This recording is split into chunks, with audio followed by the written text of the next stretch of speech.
Shalom Bapak Ibu Saudara dikasihi dan diberkati oleh Tuhan. Jumpa kembali dengan saya Pendeta Yusuf Panggo di dalam program kita Bijaksana bersama Kitab Amsal. Amsal kita pada kesempatan ini terdapat di dalam Amsal pasal 11 ayatnya yang ke-14. Amsal pasal 11 ayatnya yang ke-14 saya bacakan bagi kita. Jikalau tidak ada pimpinan, jatuhlah bangsa, tetapi jikalau penasehat banyak, keselamatan ada. Saya baca di dalam dua terjemahan yang lain dikatakan, tanpa pimpinan yang bijaksana, suatu bangsa akan kacau. Tetapi dengan adanya penasihat-penasihat yang baik, negara akan aman. Suatu bangsa tanpa pimpinan yang bijaksana akan jatuh. Banyak penasihat yang baik membuat bangsa selamat. Bapak Ibu Saudara dikasihi dan diberkati oleh Tuhan, dari Amsal ini mengajarkan kepada kita bahwa seorang pemimpin yang baik atau bijaksana, dia memerlukan dan bahkan menggunakan penasehat-penasehat yang bijak. Karena sesungguhnya pandangan atau pemahaman seseorang sangatlah terbatas. Ia mungkin tidak memiliki semua fakta, atau mungkin dibutakan oleh prasangka, emosi atau perasaan, atau kesan yang keliru. Untuk menjadi seorang pemimpin yang bijak dari dalam rumah tangga atau keluarga, menjadi pemimpin di gereja atau di tempat kerja, carilah nasihat dari orang lain dan terbukalah pada nasihat mereka. Lalu setelah mempertimbangkan semua fakta, buatlah keputusan. Amsal ini mengajarkan kepada kita untuk menjadi bijaksana. Minimal kita memulai memimpin rumah tangga kita. Kalau hari ini engkau sebagai kepala keluarga, belajarlah, berlatihlah untuk bijaksana. Sebelum nanti pada akhirnya mungkin engkau dipercaya memimpin di tempat kerja ataupun di dalam gereja, di dalam pelayanan, jadilah pribadi yang mau terbuka, meminta nasihat ya.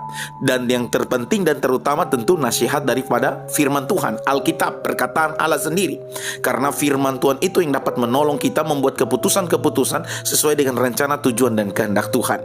Amsal menasihatkan kepada kita untuk kita dapat menjadi kepala rumah tangga yang baik, ya, menjadi seorang pemimpin yang baik di gereja maupun di tempat kerja. Maka kita harus menjadi pribadi yang mau terbuka, ya, terbuka dalam pandangan, pendapat orang lain.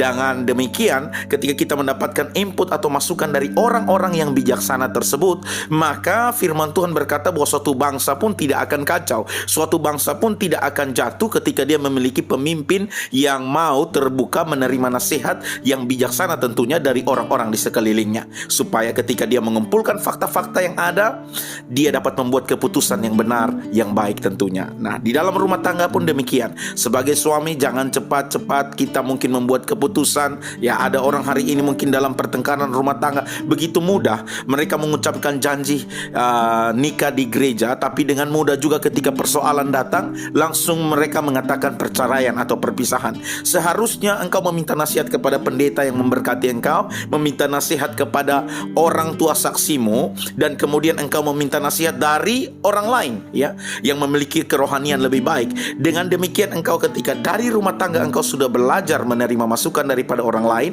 suatu saat ketika Tuhan mempercayakan engkau memimpin di gereja maupun di dalam pelayanan, di dalam pekerjaan sekulermu, engkau bisa menjadi bijaksana. Dan firman Tuhan berkata bahwa seorang pemimpin, seorang presiden, seorang raja besar pun, kalau dia menjadi raja yang bijaksana, menerima pandangan daripada orang lain, negara itu tidak akan kacau, negara itu tidak akan jatuh di tangan musuh. Sebaliknya, kalau dia mau menjadi pemimpin yang terbuka, maka dia dapat menolong negara itu menjadi maju, berkembang. Dan tentu saja ini menjadi sebuah pelajaran. Mari kita mulai dari keluarga kita yang kecil ya.